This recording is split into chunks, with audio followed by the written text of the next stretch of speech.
Welcome back to Let's Play Mass Effect FemShep Edition. And the last time we became Spectres and then explored up here in the Citadel. And this time, we're gonna leave. We're heading down to the C-Sec Academy. Now, there is still plenty of stuff to do here in the Citadel, but it's kind of more of the slightly boring, talky type of thing. So I want to head out, do some actual action, show you what the game's like before we do much more in here.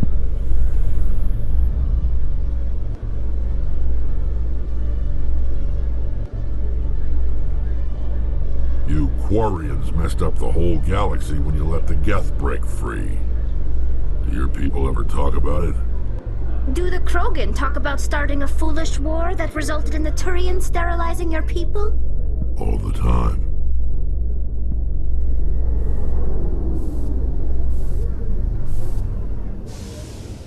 Alright, we are now at the docking bay, and there's our ship.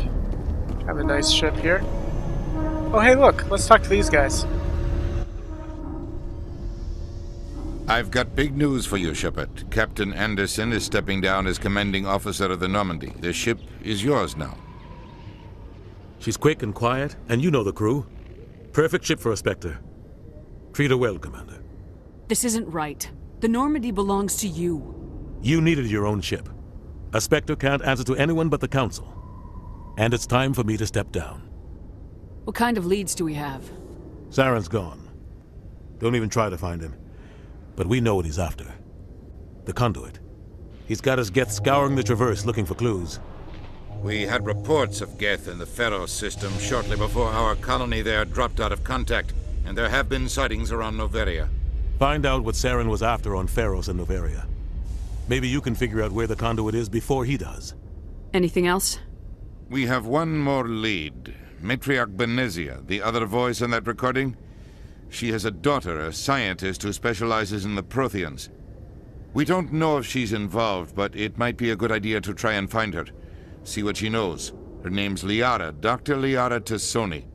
We have reports she was exploring an archaeological dig on one of the uncharted worlds in the Artemis Tau cluster. I'll start with her. Sounds like we should head for the Artemis Tau cluster. It's your decision, Commander. You're a Spectre now. You don't answer to us. But your actions still reflect on humanity as a whole. You make a mess and I get stuck cleaning it up. That's why we have you. I'll take care of Saren. You take care of the political fallout. Not exactly the answer I was looking for, Shepard. Remember, you were a human long before you were a Spectre. I have a meeting to get to. Captain Anderson can answer any questions you might have. Well, that's not very nice. I went through all of the more deep information with MShep, and you can check that out. A private docking bay. Wonder how much the Alliance had to shell out for this. Probably not as much as you'd think. I mean, we do have quite a bit of clout, but I'm not one to like forced retirements. Let's talk to Captain Anderson and get a little more info. Yes, Commander? Any extra intel you can give me on our colony at Pharos? The entire planet used to be one giant Prothean city. Mostly ruins now. But some of the infrastructure is still intact. The colony tried to build on what the Protheans left behind. We lost all contact with them when the Geth attacked. What do you know about the Artemis Tau cluster? Not much. I've never been there myself. A handful of systems with a few small, uncharted worlds, but no real colonies. Might not be easy finding Dr. Tassoni out there. My advice is to look for the world with the Prothean ruins. What can you tell me about Noveria? Noveria's trouble. Always has been. The whole planet's basically a center for corporations to conduct illegal research. Watch your back there, Shepard. Spectres are about the only form of Citadel authority Noveria respects. But they aren't popular. How are you holding up? Honestly, this isn't how I pictured my career coming to an end. Pushing papers really isn't my thing. But you're the one who can stop Saren. I believe in you, Shepard. If that means I have to step aside, so be it. I should go. I'll be here if you need anything. Alright. And now, we can finally re-enter the Normandy. It's gonna be good, guys. It's gonna be good.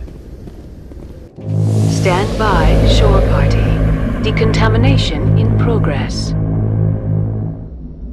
I heard what happened to Captain Anderson. Survives 100 battles and then gets taken down by backroom politics. Just watch your back, Commander. Things go bad on this mission, you're next on their chopping block. Saren's out there somewhere, and we're gonna find him. Everyone on this ship's behind you, Commander. 100%. Intercom's open. If you got anything you want to say to the crew, now's the time. Listen up, Normandy. This is your commander speaking. We have our orders. Find Saren before he finds the conduit, and I refuse to let anything get in the way of that mission. The Council wants to ignore this. That's no surprise. They never helped us in the past, no reason they'd start now. But we don't need their help. We can do this on our own. Wherever Saren goes, we'll follow. Wherever he searches for the conduit, we'll be there. We will hunt him to the very ends of the galaxy and bring him down. None of the other species has the guts, grit, or balls to deal with this. So it's up to us. We're the only ones who can stop Saren. I swear to you all, we will stop him. Well said, Commander. Captain would be proud. The captain's not here. I'm in charge now, Joker, and time's wasting. Get this bird in the air. Yes, ma'am. I think I like the Paragon version slightly more. So yeah, there's a few little things we can look around here. Let's talk to Joker real quick. Commander, something you need? I like to know my crew. Mind if I ask you a few questions? I can see where this is going. You did a background check on me, didn't you? Well, I'll tell you the same thing I told the captain. You want me as your pilot. I'm not good. I'm not even great. I am the best damn helmsman in the Alliance fleet. Top of my class in flight school, I earned that. All those commendations in my file, I earned every single one. Those weren't given to me as charity for my disease. I can't have you on this ship if you're going to infect my crew. Infect the crew? Oh man, you have no idea what I'm talking about, do you? Okay, I've got Vrolik syndrome, brittle bone disease. The bones in my legs never develop properly. They're basically hollow, too much force and they'll shatter. Even with crutches and my leg braces, it's hard to get around. One wrong step and crack! It's very dramatic. But I've learned to manage my condition, Commander. Put the Normandy in my hands and I'll make her dance for you. Just don't ask me to get up and dance unless, you like the sound of snapping shin bones. I have to go. Alright, see you. Okay, we've got a lot of stuff to do. We've got a lot of people to talk to. I talked to about half of them in my M-Shep run, so go and check that for talking to Caden and Garrus, Dr. Shockwus, anyone on the middle floor. And for some reason, I can't talk to Presley right here, which is really weird, because I came back up with M-Shep later and talked to him. So I'm going to head on down and talk to Rex and Tali. And before that, I always like saving here, just in case.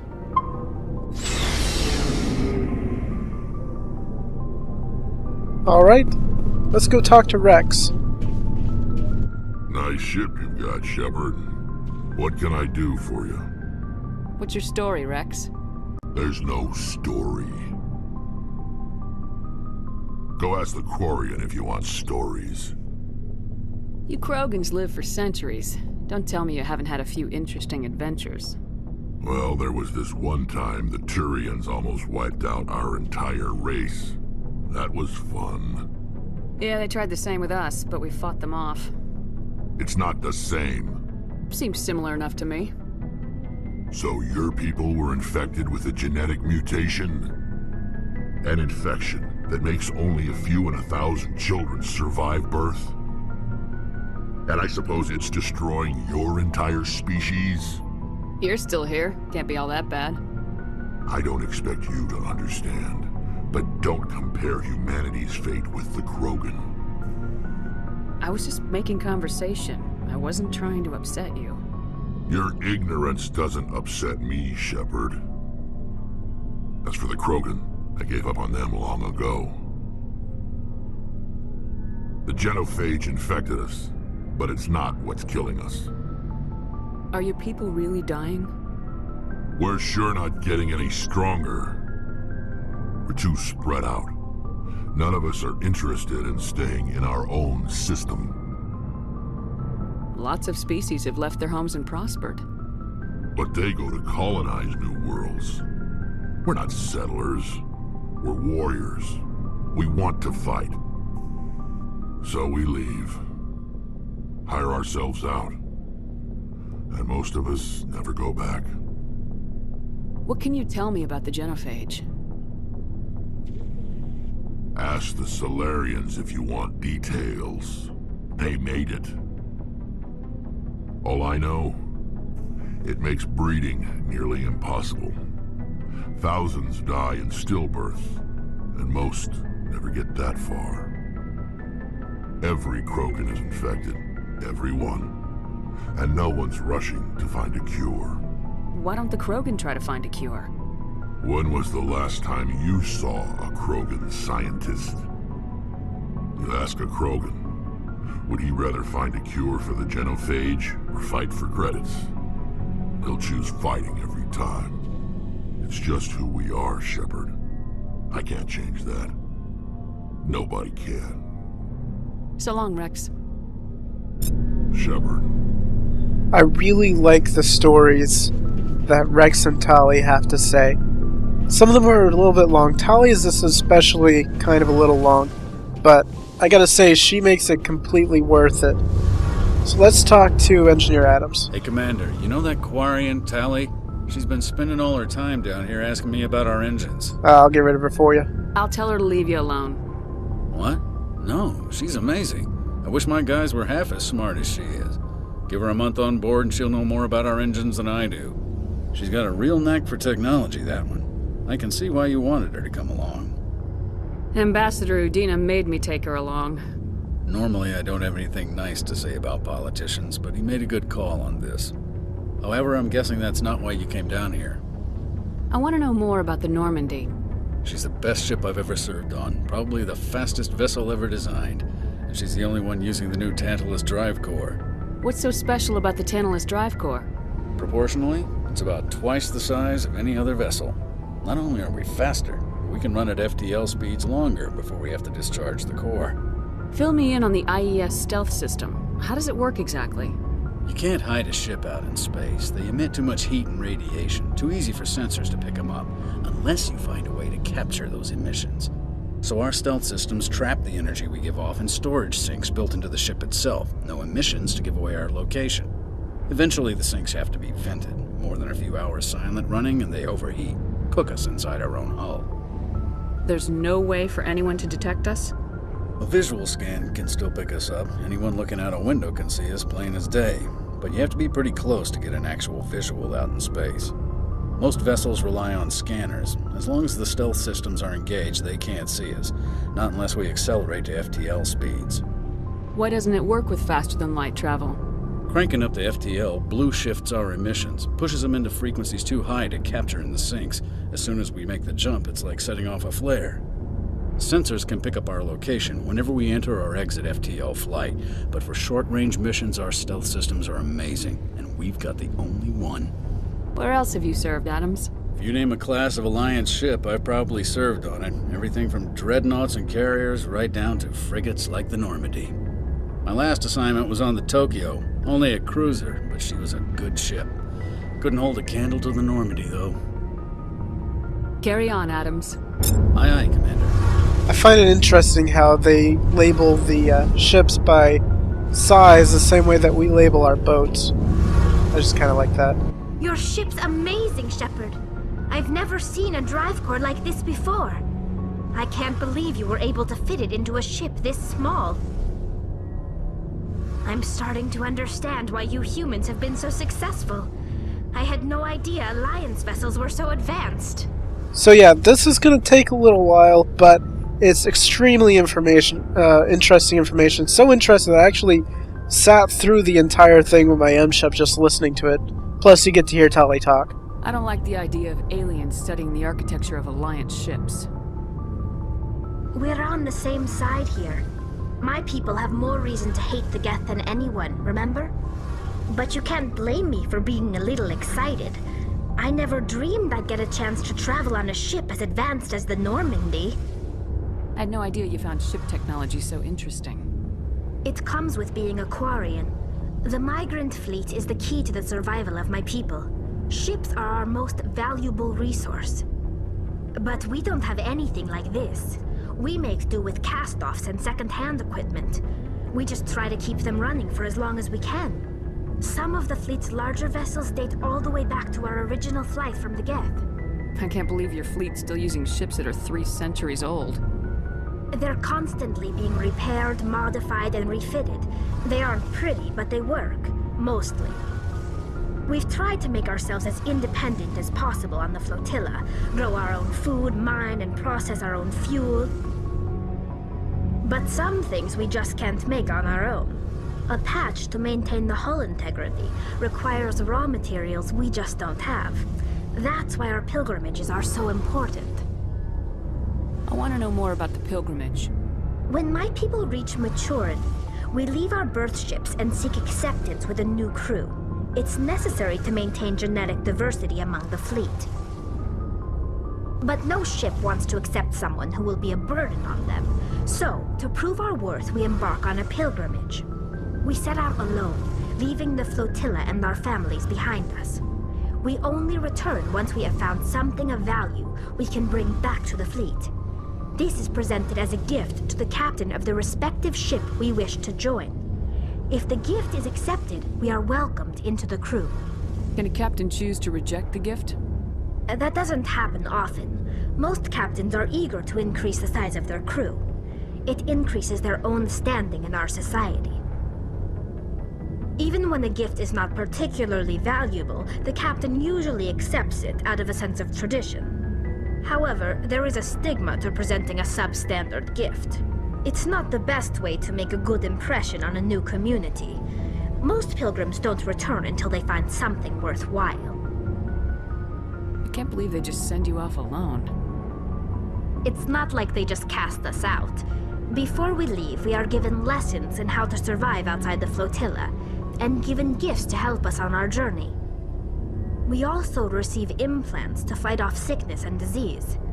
Generations of living in an isolated and highly controlled environment have left our immune systems weaker than most. By the time we leave the fleet, we are well equipped for the pilgrimage. This is a rite of passage for all Quarians. If it were dangerous, our numbers would suffer. Virtually every pilgrimage ends with a triumphant return and the ritual presentation of the gift to one of the fleet's captains. I want to talk about something else. Like what? Tell me about your people. Our lives aren't easy.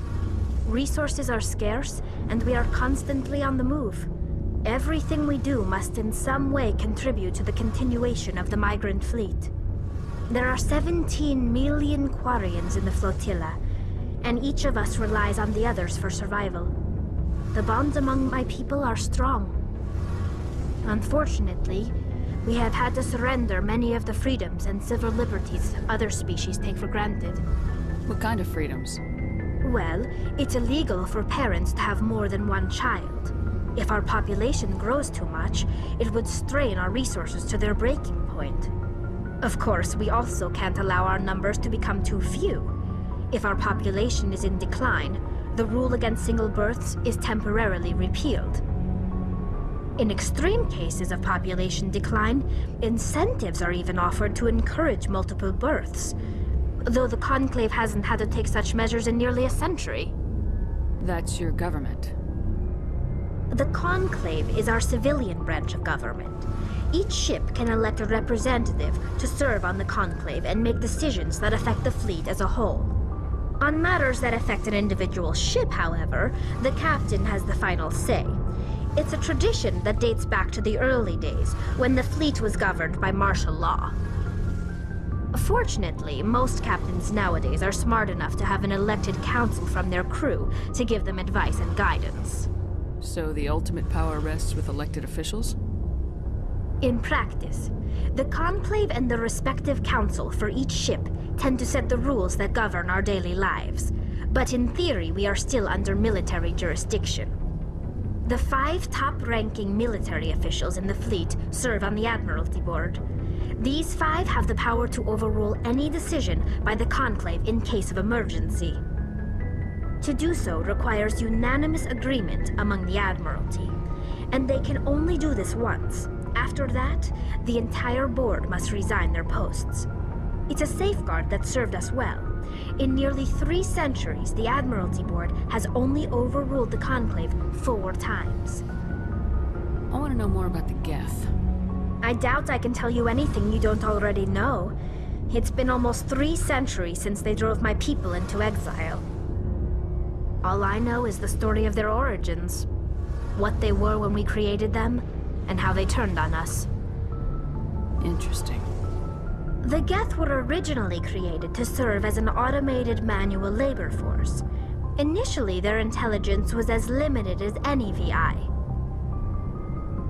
Over time, we made small modifications to their programming to allow them to perform more varied and complex tasks, bringing them closer and closer to true AI status. How come the Council didn't step in and stop you? This wasn't true AI research. We may have been skirting the bounds of the law, but we never did anything that was actually illegal. The changes were so insignificant, so gradual, that we were able to control them. Or so we thought. But one thing we underestimated was the power of the neural network. 1 million Geth thinking simultaneously created an inherently unstable matrix. So the Geth share brainpower? Many of the Geth's logic systems were designed to work in concert with other nearby Geth. Basically, the more of them you have in a group, the smarter they are. So there's some sort of group consciousness? No, nothing like that. They cannot share sensory data or information. Their programming cannot handle that much simultaneous input. Each Geth maintains an individual awareness and identity. The neural network only operates on a process-based level. It's basically the synthetic equivalent of a subconscious. But when they're in close proximity, they can coordinate low-level functional processes, freeing up more capacity for original or independent thought. That doesn't make any sense. I'm probably oversimplifying. The Geth are incredibly advanced and complex creations. All you need to know is that they get smarter when they gather in large numbers. As we built more and more Geth, their effective intelligence became more sophisticated, more abstract.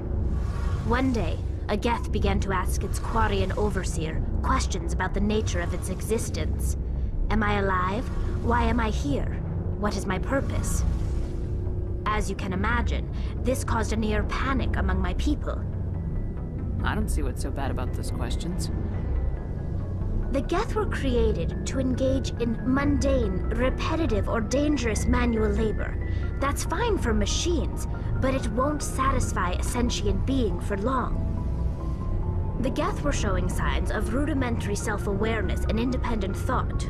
If the Geth were intelligent, then we were essentially using them as slaves. It was inevitable the newly sentient Geth would rebel against their situation. We knew they would rise up against us, so we acted first. A general order went out across all Quarian-controlled systems to permanently deactivate all Geth. The Geth responded to this order violently. You didn't really think they'd just let you destroy them without a fight, did you? The hope was that most of the Geth would still be little more than machines, incapable of organized resistance. But they had progressed much further than anyone anticipated. The war was long and bloody. Millions upon millions of Quarians died at their hands. In the end, we were forced to flee our own homeworld. We feared the Geth would pursue us, but they never came beyond the Veil. Now we drift through space, exile, searching for a way to reclaim what was once ours. You got what you deserved. We made a mistake when we created the Geth in the first place. But we did not make a mistake when we went to war against them. If we had not acted, they would have wiped us out. They're a synthetic life form. They have no use for organics. None. Why do you think they cut themselves off from the rest of the galaxy? Why do you think they've killed every organic being who's ever tried to contact them? They didn't kill Saren. What does that tell you? The Geth are not innocent victims in all this. They're the enemy. They want to destroy us. Not just the Quarians. All organic life. That's why they've joined up with Saren. And that's why we have to stop him. I should go. See you later. Man, I just love Tali's story. The entire everything from the ships and how they all work together and their government and everything. It's just so really deep and unique. Anyways, I'll cut to when I get to Ashley. Thanks for bringing me on board, Commander. Commander? Do you have a few minutes to talk? One-on-one? I'm sorry, Commander. I need to get my duties squared away. I wouldn't mind talking more later, though.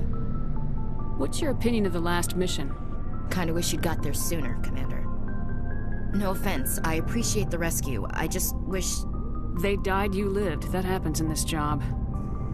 Yes, Commander. Believe me, I understand that. If I had been more alert, we wouldn't have been cut down by an ambush. The answer seems plain enough to me. Be more alert. Aye, aye, Commander. I'll make sure it doesn't happen again. Dismissed, Chief. Ma'am? Alright, Ashley didn't really have much new to say. I'm gonna go upstairs and talk to our navigator Presley, so I'll see you all there. If anyone has to take over for Captain Anderson, I'm glad it's you. I'm not sure about having non-humans on our ship, though. I'm in charge here, Presley. I decide if we have non-humans on this vessel. Yes, ma'am. Understood, ma'am. How did you end up assigned to the Normandy? I signed up with the Alliance as a navigator right out of school, following in my grandfather's footsteps, I guess. My first posting was on the Agincourt. We were at Elysium during the Skillian Blitz. A massive fleet of alien raiders hit the colony, trying to wipe it out. They had the numbers, but their ships were no match for an Alliance frigate. It was a slaughter. We couldn't even keep track of how many ships they lost. How'd you end up on the Normandy? I got my officer's commission after Elysium. Must have made an impression on the right people. Captain asked for me when he was picking his crew. Speak freely, Presley. I want to know if you have a problem with non-humans. It's not that, Commander. Humanity has always handled its own problems. Saren attacked one of our colonies. We should be the ones to stop him. We don't need their help. This is bigger than humanity. Saren's a threat to every species in the galaxy, and I'll welcome anyone who wants to help me bring him down. I guess so. Maybe I'm just stuck in the old ways of thinking. But don't worry, Commander. This won't be a problem. Carry on, Presley. Yes, ma'am. Navigator Presley doesn't really like aliens, does he? That seems to actually be a theme in Mass Effect, so we'll get into that more later, but for now, next time, we'll go someplace. Anyways, see you all then.